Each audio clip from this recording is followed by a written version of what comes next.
Mindanao, handa na ba kayo? KB, kilos pronto! KB, kilos pronto! Serbisyong totoo mga boss, ito ang sumbungan ng bayan. Ora mismo, aksyon agad at maaasahan. Sunod-sunod ang kilos sa pagbabalita. Nakatutok ang mata sa problema na nakikita. Lahat ng kwestiyon ay may solusyon. Sa bawat hinaing katumbas ay aksyon. Kilos pronto! Di ka na magtitiis at mabibigyan ka dito ng resulta mabilis. Dahil ang bitag, walang pinapalagpas. Sa tropang Ben Tulfo, wala kang ligtas. KB, kilos pronto! KB, kilos pronto! Ipaglalaban ng karapatan, problema'y matutugunan. Maraming katanungan dito ay masusolusyonan. Kilos pronto! Kakampi ng masa, humanda ang lahat. Sa bawat abusado, ito na ang katapat. Napakatibay na programa na inyong hinahangad. Walang patumpik-tumpik at kumikilos agad-agad. Kilos pronto! Ang ating sumbungan, madali lapitan at agarang kang matutulungan. Na kahit anong krimen, handa naming harapin. Basta hustisya'y makamit, lahat ay aming gagawin. KB, kilos pronto! KB, kilos pronto! KB, kilos pronto! Magandang gabi Pilipinas, unang araw ng Nobyembre, Martes. Eto na po, malapit na pong Pasko. Tuloy-tuloy pa rin ang aming pakikipagsabayan sa prime time. Habang sila'y balitaan lamang, kami ay sumbungan at investigahan. Gumagana pong tatlong teknolohiya sabay-sabay. Salitang Ingles, ito'y convergence. Kami ho eksklusibong napapanood sa UNTV sa website, untvweb.com. Sa aming social media page, ang Kilos Pronto. And kaya naman wala pong dahilan para hindi nyo po pwede kami mapanood saan man, kailanman ka-KP. At mula rito po sa BMUI Digital Studio sa Ritual Center sa Timog Lungsod ng Quezon, ibinabato po namin at point-to-point fiber transmission diretso po yan sa UNTV. Patuloy pa rin po ang aming investigasyon at aksyon ngayong Martes sa inyong po mga sumbong at reklamo ngayong gabi. Kilos pronto pa rin ang aming aksyong ibibigay sa mga problemang pang Metro Manila, probinsya o labas ng bansa. Ang programang ito ay napapanood din live stream sa Facebook page ng Kilos Pronto, www.facebook.com/Kilos Pronto. And after po ng show, i-upload namin ang aming pong programa at makikita po ninyo yan sa aming pong Facebook page. Kaya walang dahilan po na hindi mapapanood itong programang ito. Mga KP, handa na ba kayo? Wala nang patumpik-tumpik pa. Kilos Pronto na! Mga food bazaar, parang kabuteng nagsusulputan. Pero kuy daw kayo, bago magbitaw ng pera, makasiguro muna, baka mamaulos ka. Alamin sa Kilos Pronto! Pinatilyo sa San Mateo Rizal, patay matapos ihatid ang kasintahan dahil pinagtripan lamang. Daycare Center sa San Andres, Quezon, imerereklamo. Biktima, mga estudyanteng naka-enroll mismo. Alamin sa Kilos Pronto. Mga pasaway sa kalsada, nagpiesta naman. Wang-wang mentality ang ilang kumag na motorista. Hindi pa rin malis sa kokote. Aktuhan sa Kilos Pronto. Ito ang sumbungan, investigahan at balitaan.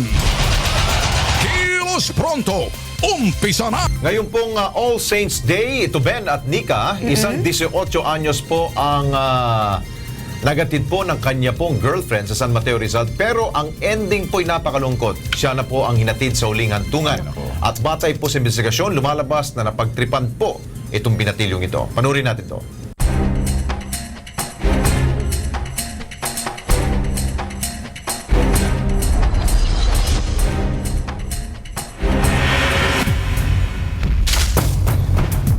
Alas 10 ng gabi, ika-22 na Oktubre taong kasulukuyan.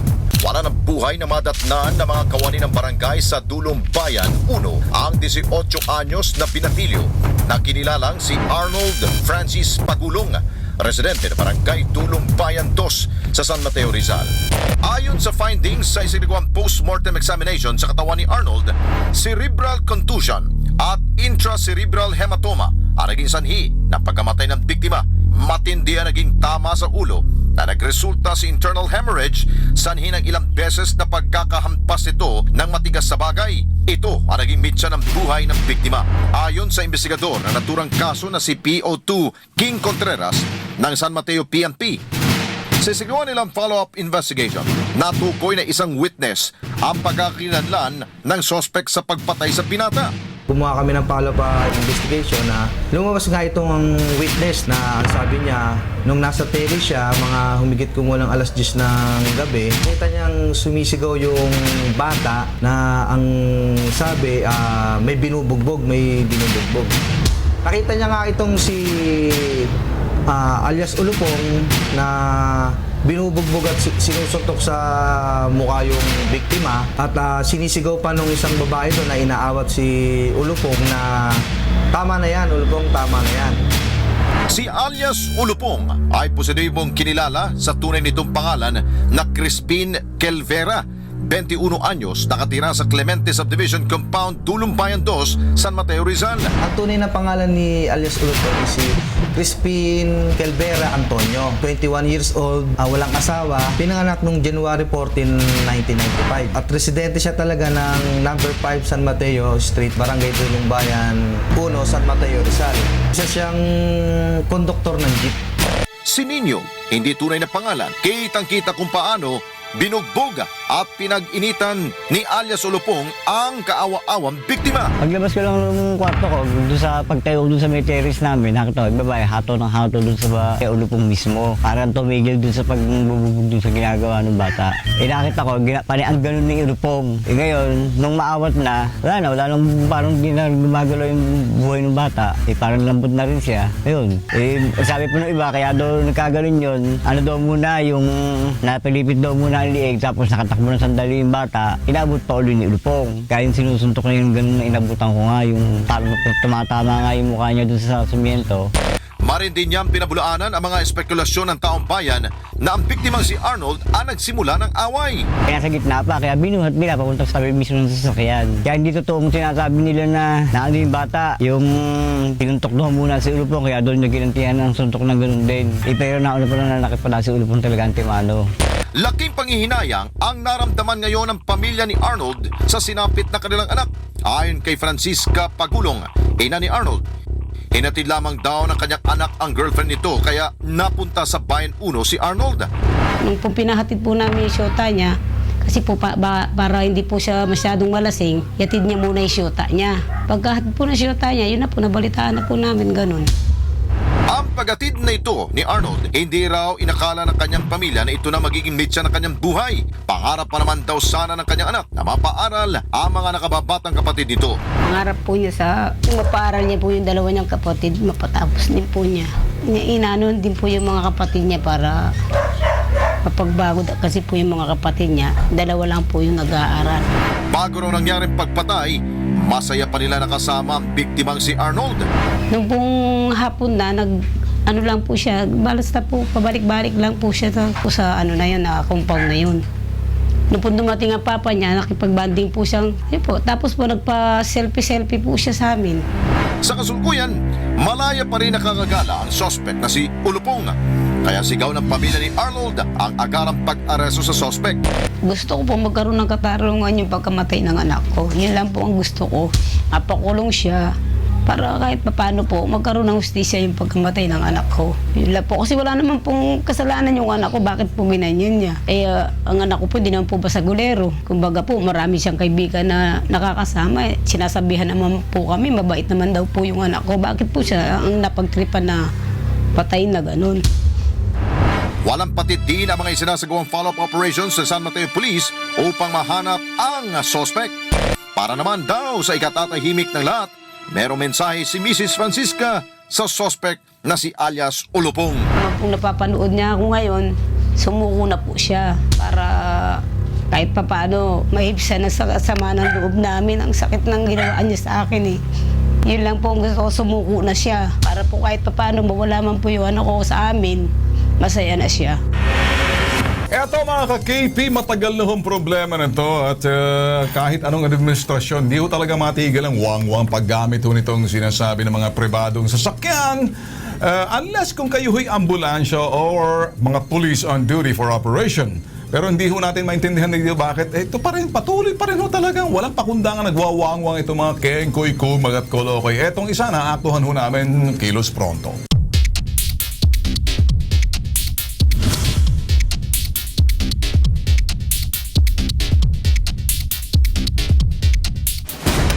Malinaw sa Presidential Decree 96. Bawal ang wangwang o illegal na paggamit ng serena sa mga sasakyan. Pinapayagan lamang gumamit nito ang Pangulo ng Pilipinas, Police, AFP at NBI marked vehicles, ambulansya at bombero. Pero ang ilang pasaway na inilalagay ito sa kanilang pribadong bihikulo para makapag-counterflow makalusot sa batas trapiko. Sa General Trias, Cavite, naaktuhan ang Kilos Pronto Team ang isang Toyota Altis na may plakang NRI 247. Walang habas kung magalingaw-ngaw ng kanyang wangwang o serena habang nagka-counterflow. Ani mo ihari ng kalsada na pinatatabi ang sino mang haharang sa kanyang daraanan. Ang ilang rider tuloy ng motor sumunod sa kanyang kalokohan. May traffic enforcer man sa lugar pero tumiklop ito at natakot sa kanyang wangwang. Pero sino yung nag-overtake na yun? Nagwawangwang. Hindi ko namin alam eh. Nagwawangwang yun. Kaya nga po eh. Sige po, salamat po. Nasaan kaya ang pangil ng mga otoridad? Lalo na ang LTO at HPG para patigilin ang hambog na kapareho nito. Lex, Nika, ano bang nakukuha nitong mga iba rito na talagang, bakit, I don't know, kung ito ba'y bragging rights nila sa lansangan na sila'y nagwawangwang na nagpapapansin or parang power ba to pag narinig yung wangwang mo? Hindi ko maintindihan. Parang power tripping sa tingin ko. Okay. Pero dapat kasi niyan, di ba, nung panahon ni Pangulong Noynoy Aquino, tinanggal niya yung wangwang. Yung wangwang sumunod policy naman yan. ang lahat ng ating mga kababayan. Pero ngayon, siguro, dahil walang ganong inimpose ang ating bagong Pangulo ngayon, mukhang nagbabalik Balik naman ang po yung wangwang? pagiging abusado ng ilang po nating mga kababayan. Hindi kaya kasama sa kultura natin yung sinasabing Dingdes Kogon? Most Pwede. na lang. Isa lamang bandang huli, hindi na ba? No? Hindi na Kasi mula nung nakarang administrasyon, wag na lang ituloy ngayon, parang ganun. Basta- Sana forever nang walang wangwang. Basta tandaan ninyo, ang may karapatan lamang ho magwangwang, mga ambulansya. Yan. Dapat nga, parang tayo doon sa Fire truck. sa lugar natin sa Amerika. Di ba? Yung mga, pag may narinig kang wangwang, talagang tatabi at tatabi ka. Or ihinto ka talaga sa gitna ng kalsada. Yan. Yun. Dito pag narinig mo yung wangwang na mukhang kotse lang naman, anong gagawin Hindi, mo? minsan yung wangwang ng nagtitinda ng pandesal. Oo. Ikaw, Nika, anong ginagawa mo pag may nasa likod mo, may wangwang? Madali kasi ako mataranta. So pag may wangwang, tumatabi talaga ako. Kung hindi ko na nga minsan nakikita kung ano yung nagwawangwang. The usual situation kasi, pag sa ibang bansa, standard ho to, SOP ho to. Yes. Pag nakarinig ka ng wangwang o you can see a red and blue light, matik na yun, tabi ka Yes. to give way. Kasi either fire truck, ambulance o yan, o law enforcement ang tawag. Isang reklamo naman po ang ipinadala sa ating Facebook page tungkol sa paniningil umano ng isang daycare center sa San Andres, probinsya ng Quezon sa mga estudyanteng naka-enroll po dito. Ang reklamo, heto po, panoorin natin.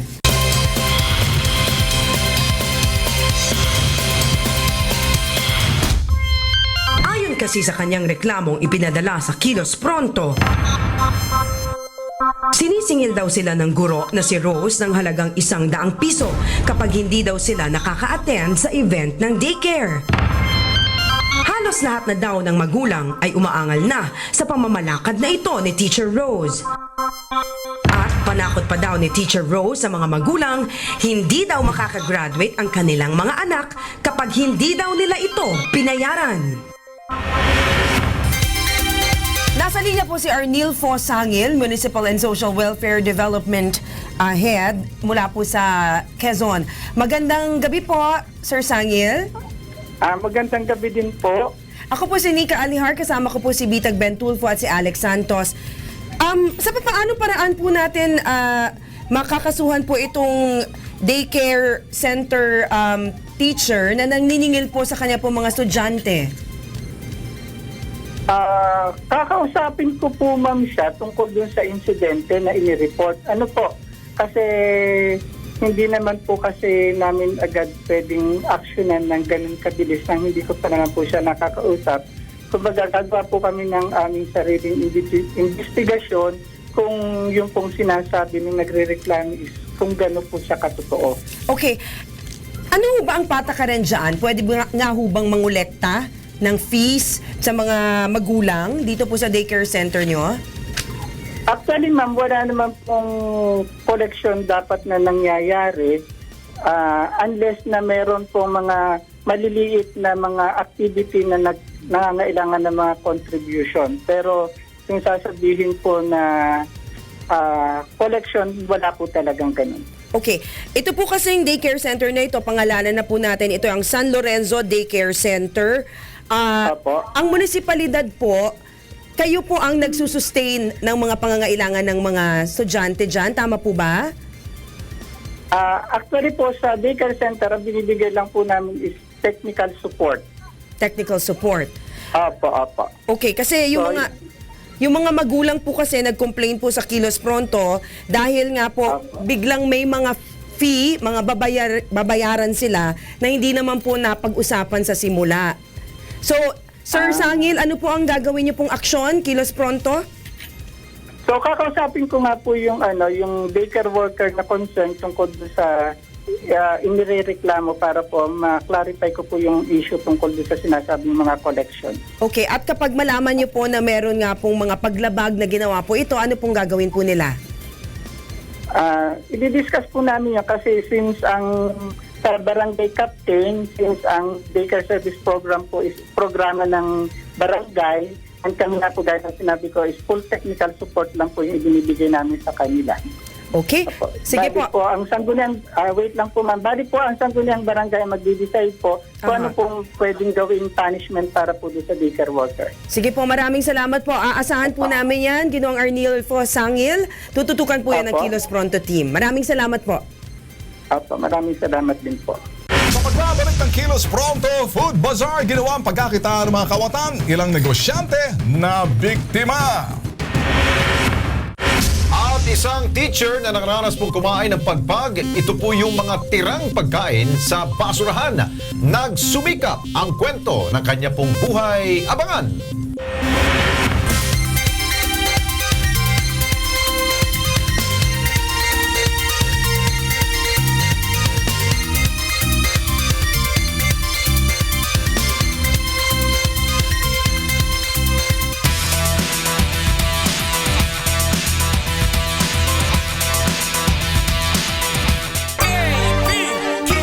Okay, mga boss, mga ka-KP, mga kasambahay, Lex at Nika. Oh.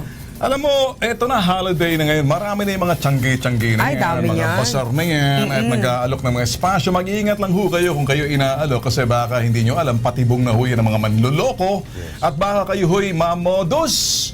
Lalo-lalo ng mga nag-aalok ng pwesto. Sabi nga natin kanina, kung totoo o hindi, importante malaman nyo, eto panoorin.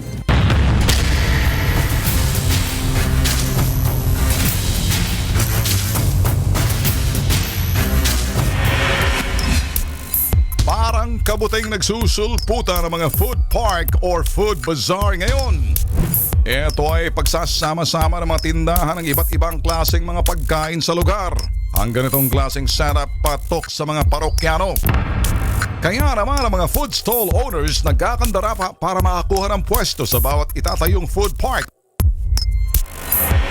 Pero para sa mga negosyanteng food stall owners sa Tagaytay City, ang inaasahan nilang magandang oportunidad na ipinangako ng Grove Street, modus lang daw.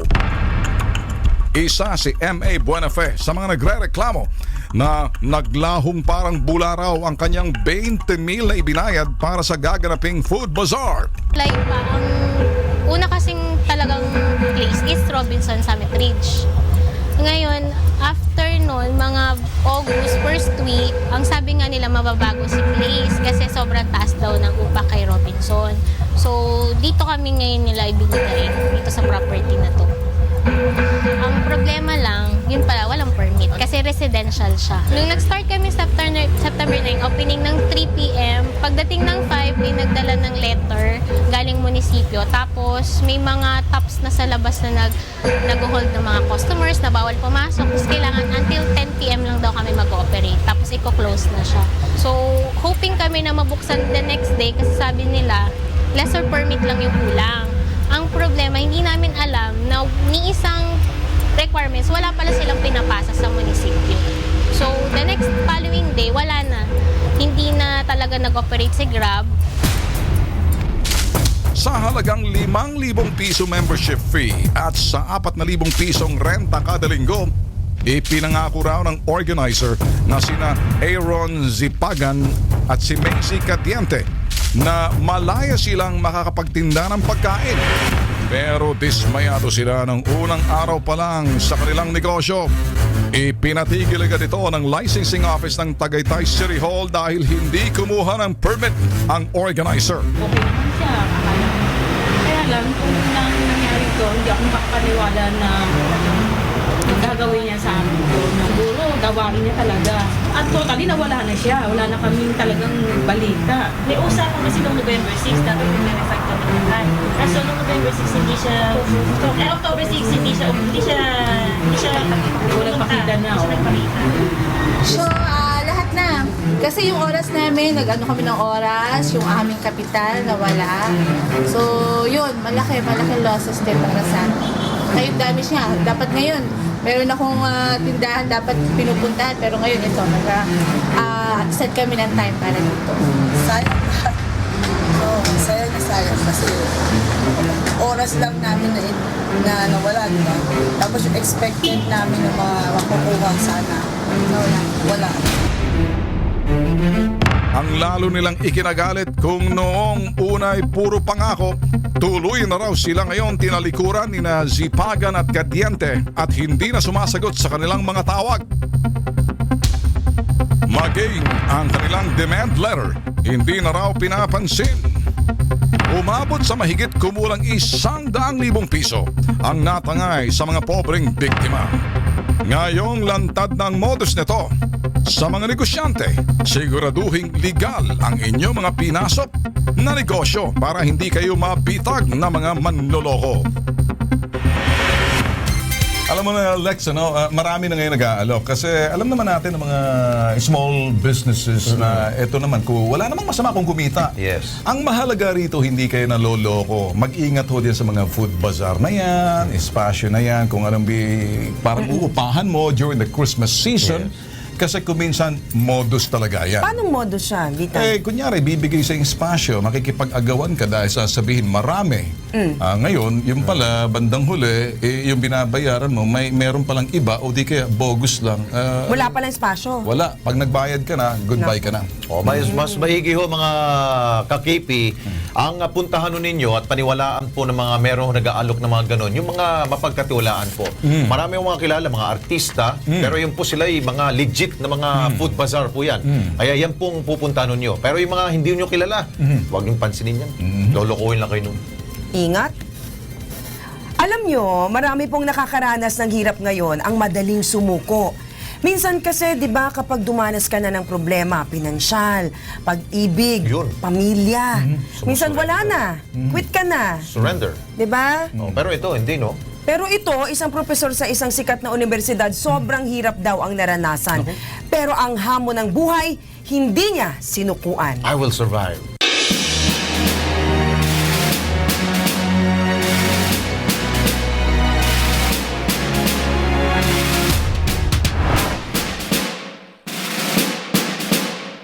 Isa na sa mga kahanga-hangang estudyante si Kiko.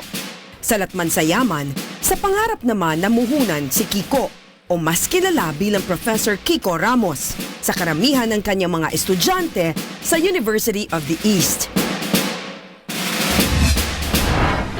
Pero, lingid sa kaalaman ng marami sa kanilang eskwelahan, lumaki sa hirap si Kiko at ilang taon din niyang iginapang ang kanyang pag-aaral at pamumuhay.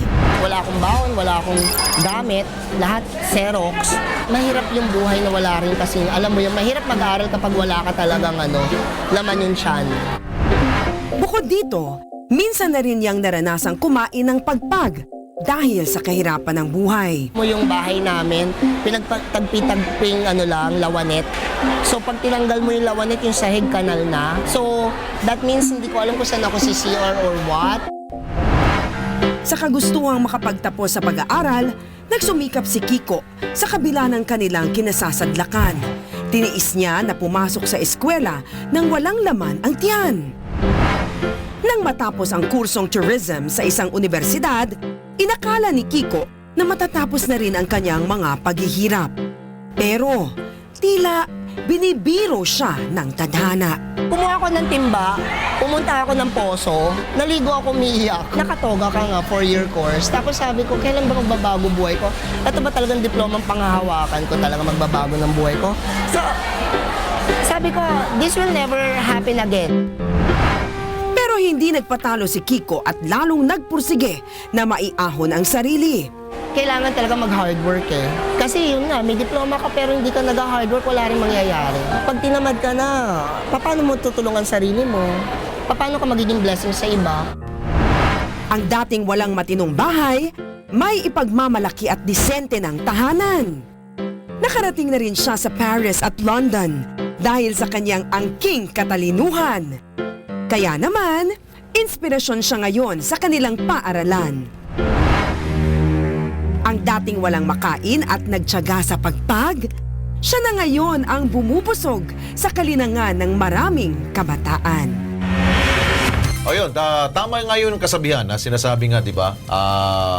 Kapag may tiyaga, may nilaga. At kapag talagang down na down ka, wag mong Ako naman, bumangon ka. Oo, sa akin, hanggat may buhay, may pag-asa. Ayun. No, as long as we are alive, wag dapat tayong susuko. Katulad po ng teacher niya. At meron pa isa. Kapag may nilaga, may tiyaga, may nilaga. Yun. Ayos ba yan? Meron pang isa. Ano pa? You never know the meaning of pleasure until you know the meaning of pain. Yes. Wow. My name is Pain. Susunod! At sa aming pong pagbabalik, palengke sa Dagupan, dinadagsa dahil po sa kanilang isda. Ang kanilang daing na bangus na patok sa masa. Silipin natin.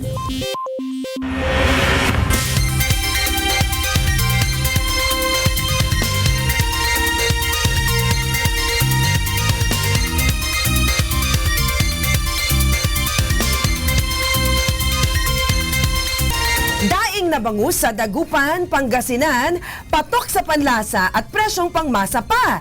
Kung paano nila nabitag ang panlasang Pinoy, yan ang tampok natin ngayon.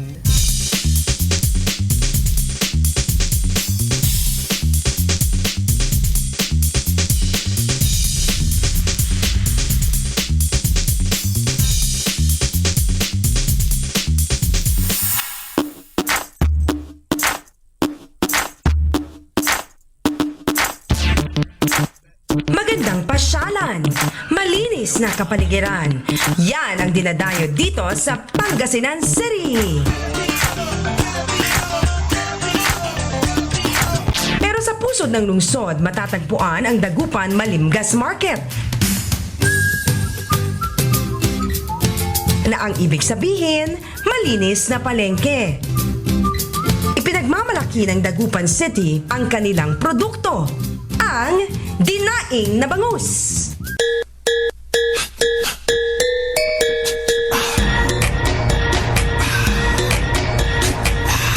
Sa loob ng Dagupan Malimgas Market, iba't ibang pwesto ng dinaing na bangus ang inyong makikita.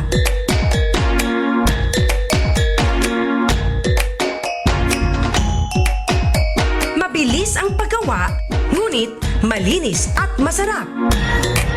Isa si Aling Elsie na kilala sa Dagupan kung pag-uusapan ang bangus sa Dagupan.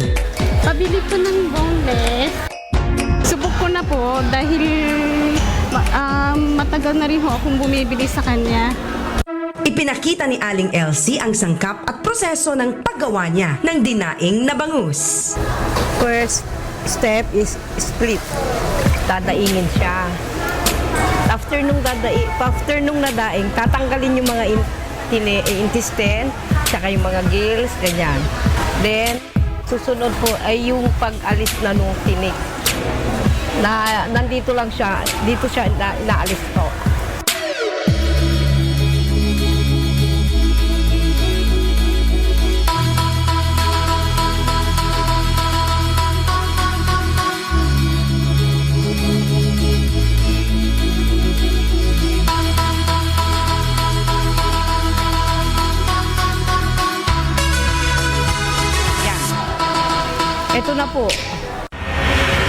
Sa Samantala para sa mga gusto magsumbong at magreklamo sa Kilos Pronto, wala po kaming pinipiling oras, 24/7. Bukas ang aming pong Facebook page. Bumisita lamang po sa www.facebook.com/kilospronto at mag-iwan po ng inyong pong mga mensahe.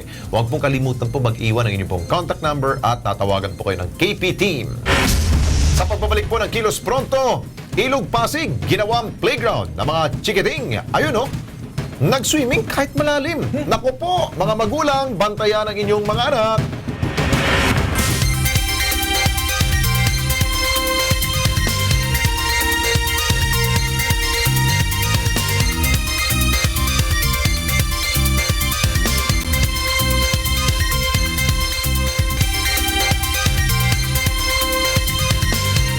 Pagbabalik ang Kilos Pronto mga ka-KP. Ngayon, ito, pag-usapan natin mga kakengko yan. Bata pa lang ho sila, no? Panganib ho itong Ilog Pasig. Pero dito nakikita natin mga batang kengkoy. Siguro mga magulang kengkoy din. Kaya nagmana yung mga batang kengkoy sa kalang magulang na kengkoy na pinabayaan. Kalokohan pinagagawa. Tingnan na maigi para sa ganun kung kayo magulang matuto kayo.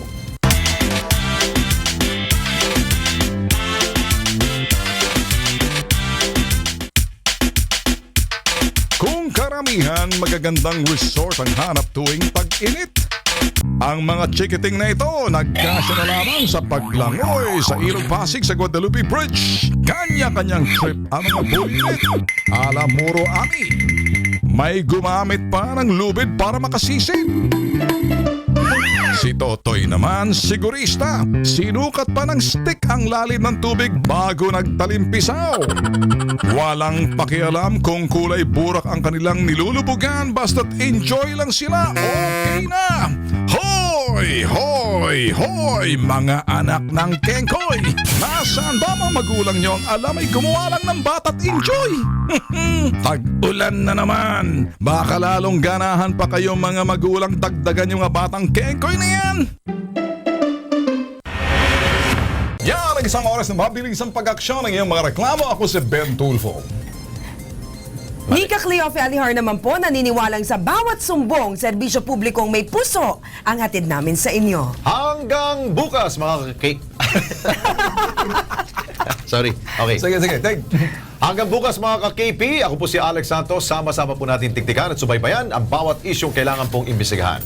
Dahil higit sa sumbungan, imbestigahan at balitaan, dapat Kilos Pronto!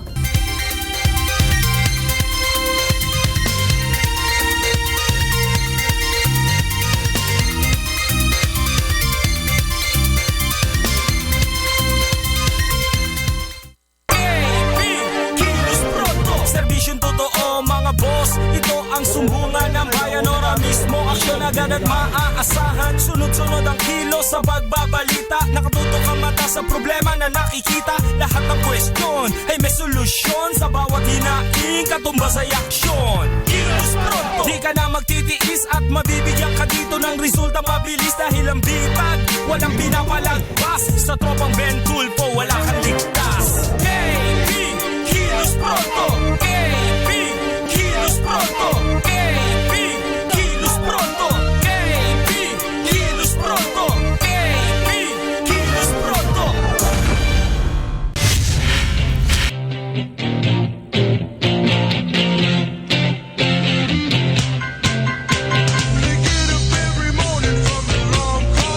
Mula noon,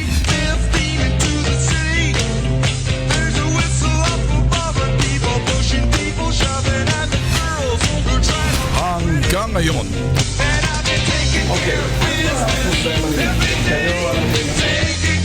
Iisa lang ang takbuhan ng mga inapit-inapuso.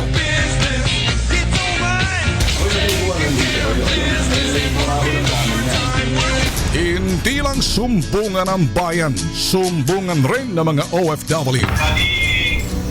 Hirap na kami dito, no? Nag-PTS na lang kung ano yung kayang pagsasyay sa mga perang pinapadala ng mga Ngayon, lalong pinalakas, pinagsaring puwersa ang Bitag Action Center at Kilos Pronto Action Center.